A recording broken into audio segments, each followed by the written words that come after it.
I had the 3-piece working for delivery, and then what just came in? Oh, sorry. Let me just pop this in the fryer, and then I will. Chaotic situations, fryers bubbling away. We are very much open for business right now, so we're gonna make this happen, but it's gonna be great. Hi, I'm Eric Huang. I'm the chef and founder of Pecking House in Brooklyn, New York. Today we're going to make my perfect fried rice.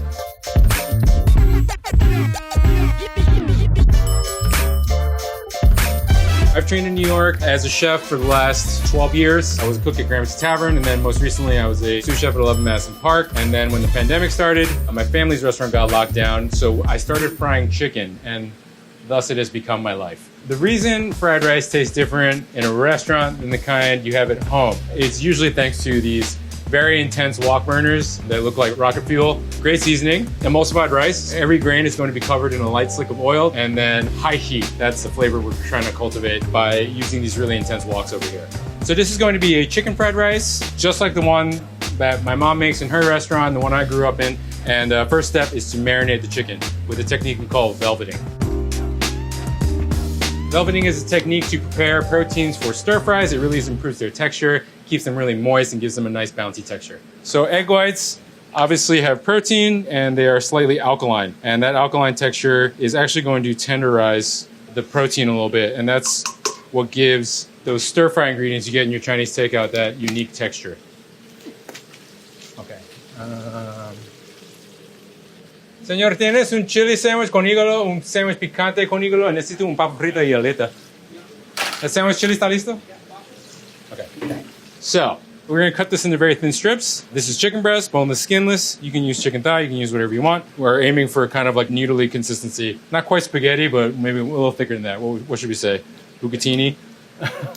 So normally in a Chinese restaurant, at least how we would do it at my mom's place, we would freeze these, slice them on a deli slicer, and then cut them into strips.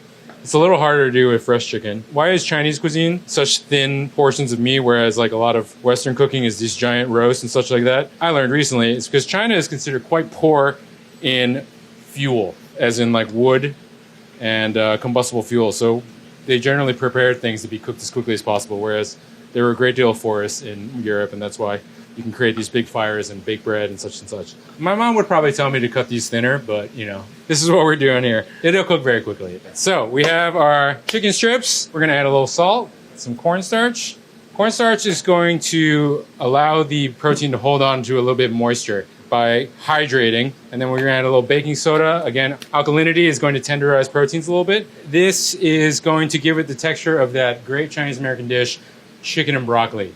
That really nice slippery and bouncy texture of a thinly sliced piece of chicken that is not achievable unless you do this step. Okay, so we have our chicken velveted. We're gonna put this away for a second, and then we're gonna address the rice. So day-old rice is the key to fried rice. It's the history. You know, using leftover rice, how would you bring it back to life and make it something delicious? It has crystallized. The starches in it have made it hard, but it makes it great for stir frying because it's going to be really loose and fluffy. It's going to hold on to fat for a little bit, and that's what gives great fried rice this awesome texture. So this would be rice that is drying out overnight. We got racks and racks and racks of it, and as you see, after we fluff it, we pack it in these containers, and then we get ready to fry rice during service. At home, since you're doing a small quantity, I wouldn't worry about it too much. If you got it, that white takeout carton, you just didn't finish your rice from your takeout meal the night before, it'll be totally fine, ready to fry the next day. We use jasmine rice in the restaurant. All varieties of rice contain a measure of amylopectin. It's ultra exaggerated in risotto rice. That makes it really sticky and creamy. And then there's less of it in long grain rice, which is why it's nice and drier and fluffy and like in individual grains. This is very much a really important step, fluffing the rice. Cooking your rice the day before at least, then taking the time the next day to run through it, massage it all into these beautiful little fluffy grains. So if you're making fried rice at home and you see that it has become a congealed, clumpy mass, unappetizing, it is because you have skipped this step and your ancestors would be disappointed. Yeah, you run out of rice, what do you do? Oh man, you're screwed, dude. You're fucked. My mom's gonna yell at you. You can use fresh rice. What you could do is you could use slightly less water when you're cooking your rice. That will prevent it from being super sticky, so you would get something that's a little closer to the ideal texture of fried rice. So our rice is fluffed lovingly. I'm gonna put this in a separate container. If I was really slick, I would do the parchment slide, but I don't trust myself on camera. Let's see. Please hold. Yeah. So we're gonna prep the rest of our ingredients. It's really important when making fried rice, any sort of stir fry, that everything is as close to ready as possible. Most things that cook and wok, they only take about 45 seconds to a minute. It happens really fast. So it's really important that you have everything ready, you're well prepared, and then you're off to the races. All right, we're gonna make our eggs. We're gonna scramble them up. And it's a very inexpensive and easy way to add protein to the dish. It just has a wonderful texture to it. Obviously, they're not gonna be creamy scrambled. They're gonna be kind of firmly set, but it eats really well with all the fluffy rice that we're going to make. I said fluffy how many times today? So we're gonna beat them all up, whisk them nicely, and get them ready for our fried rice. Some would say I should use chopsticks. Believe it or not, I don't have chopsticks in this restaurant. Great dishonor and shame. We're going to dice some onion up. When you're stir frying vegetables, even for fried rice, you don't want them to be too soft. We want a texture that it still has a little bit of bite. It's not too mushy, so can't be too small. Kenji Lopez calls it tender crisp. I think that's a great term. I don't add garlic to fried rice. I think it's a little much. Everyone thinks like anytime you cook something Chinese, it has to have garlic, ginger, and scallions in it. That's not true. Then we're going to do our scallions. We're going to separate them into the dark green, and then the light green and the whites are going to go together. We're going to cook these first. They're a little bit more pungent, but they're going to add a really nice foundation of savoriness to it. And then we're just going to finish with the dark green part. So it has color, it has pungency, it has aroma. My mom has a Chinese restaurant on Long Island. Her original restaurant was in Queens. It was called Pecking House. Her and my father were servers there. The owners sold it to my parents. I grew up taking phone calls, takeout orders, reservations, bussing tables. Learned a lot about life. Also going in this thing, we got peas and carrots. Very classic for Chinese takeout restaurants, and adds a really nice bit of color and texture. We're gonna add soy sauce to our fried rice to add salinity, to add umami, savoriness. You're going to add the soy sauce around the edge, just so it cooks down a little bit, reduces just very slightly. You don't want it to be too wet, but you do also want to add all that color, aroma, and salinity. There's a very specific technique when you're stir frying things. You're adding your seasonings, your liquid seasonings along the edge of the pan. The only other seasonings besides soy sauce, salt, and MSG. You can't have great fried rice without some degree of MSG. It is simply a salt.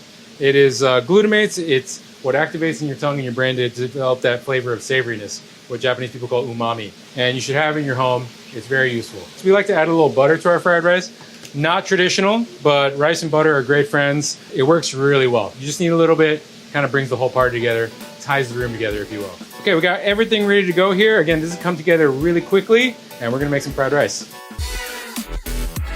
All right, we got our chicken velveted here. I'm going to do a pass-through. And the idea here is to set the texture, cook the chicken through, obviously, before we stir-fry everything. So we have everything ready beforehand, then the rice comes together very quickly. It's called a pass-through just because you're cooking it very quickly. Usually you would just pass it through hot oil because you have this like almost paper-thin slice of protein. It cooks in like 30 seconds. We can also do it in water. It just changes the fat content of where you're trying to cook.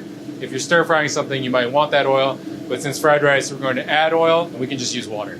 Unlike in Western cooking, you're not trying to get a fond by searing chicken in a wok or a pan or anything like that. You just want everything cooked ahead of time. You get all the color and the flavor from the soy sauce and the other seasonings. If you didn't velvet your chicken, you don't need to do a pass-through. You could cook it in the pan beforehand. That's totally fine. We are cooking this in a wok, as it would be done in a Chinese restaurant. A very thin sheet of either cast iron or carbon steel, and it doesn't retain heat very long because it's very thin. But it does transfer very quickly, which is why we have these massive jet burners. We're looking for something called wok hei. It's the Cantonese term literally translates to breath of the wok. It's that really intense heat, that almost char flavor that you have to a lot of great Chinese cuisine. That's difficult to replicate at home. It's from the intense heat that's combusting the fats in your fried rice and your stir fries. All oils have a smoke point, and you can achieve that very quickly by tossing food through the fire of a wok burner. It's lightly smoky, it's lightly charred, and it tastes like intense heat, if you believe it or not. If you have a gas burner, you can be tossing your food through the gas burner, as we'll see in the stir fry technique, but if failing that, you could also use a blowtorch. All right, we have a 2-ring Cantonese burner here for this big wok here. We need this wok super hot. We want the oil to be smoking the second it hits the pan. As you can see, it's already starting to smoke. We're going on onions, a little bit of egg. You want to add the eggs first so that they set. You don't want to add them on top of the rice because then it emulsifies with the rice. It's an entirely different product. Everything happens really quickly. We set the eggs first and then everything comes together.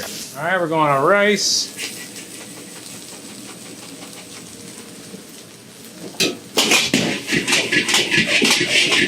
We're rocking it against the sides so that we're cradling it against the flame as much as we can.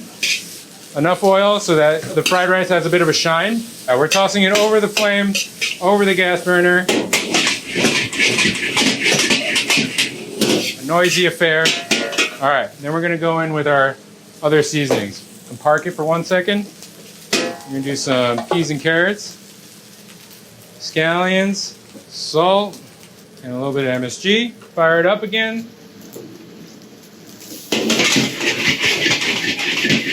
You always want it to be in motion, otherwise it's going to burn a little bit. That's not what you want. You want charred flavor, but you don't want to burn your ingredients. Soy sauce. Again, we're adding it around the side of the pan. So it caramelizes immediately. You want it to reduce just ever so slightly as you're making it. Just as we're almost finishing, I'm just going to add the smallest bit of butter. It's going to give it a little shine. Just my personal touch. You can kind of learn by experience with the texture and how it falls. The grains are no longer hard. They're not bouncing around the wok. They're almost moving with it in a wave motion. That's kind of how you know that it's ready. All right, this is how you want to be eating your fried rice when it's hot, steaming, almost going to burn your mouth. Nice individual grains, no clumps. Everything's kind of the same size. You can eat it with one bite. That's good. Oh, hot. It has that really lovely texture. Individual grains, light, but still has like a light slick of oil to everything. Peas are nice. Onions still have a little texture. Chicken is really silky and bouncy at the same time. To me, it has just the right amount of salt and MSG. It does have that kind of like lightly smoky aroma. That's really important. Otherwise, fried rice is just kind of sad and lacking character without it. It's going to be difficult to replicate exactly the super intense heat and the cooking vessel, but as long as you get your seasoning right, you treat your rice right by cooking it the day before, coating it with oil and soy sauce, or whatever seasonings you want to use, it's still going to be a great fried rice. I don't believe in the idea of perfection, but it is pretty good. I think my mom would say it's pretty good. Some classic Asian American childhood. It's like, I guess it's all right. You could always do better.